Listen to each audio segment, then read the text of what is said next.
Najsigurniji način prevencije bolesti je pre svega dobra obaveštenost o načinima prenošenja i mogućnostima zaštite, kao i pravovremeno testiranje. Iako je testiranje moguće tokom cele godine u Zavodu za javno zdravlje, više puta tokom godine moguće je anonimno testiranje u ambulantnom kombiju Timočkog omladinskog centra. Tako je bilo i danas. Mislim da dosta znam o tome i želeo bih samo zbog sebe da proverim svoje zdravlje i da vidim ko zna u kakvom sam sad stanju. Došao sam da se testiram, da podržim akciju i da vidim da li sam zdrav.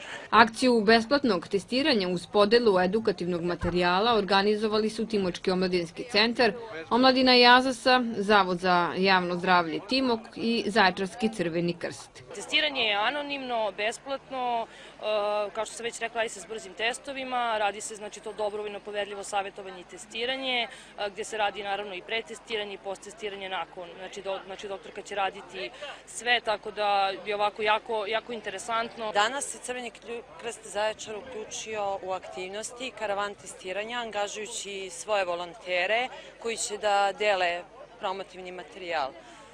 Nekada su najrizičnijim grupama pripadali homoseksualci i narkomani zbog rizičnog ponašanja. Takve podele sada gotovo da nema, jer se virus HIV-a ne prenosi nego uzima.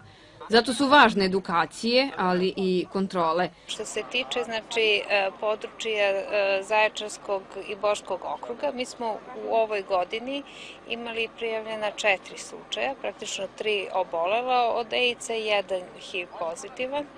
U odnosu na prošlu godinu kada je bilo 10 novoprijavljenih slučajeva, ove godine je nešto manji broj. Akcija ima za cilj da informiše javnost o značaju prevencije i pružanju podrške osobama koje žive sa HIV infekcijom.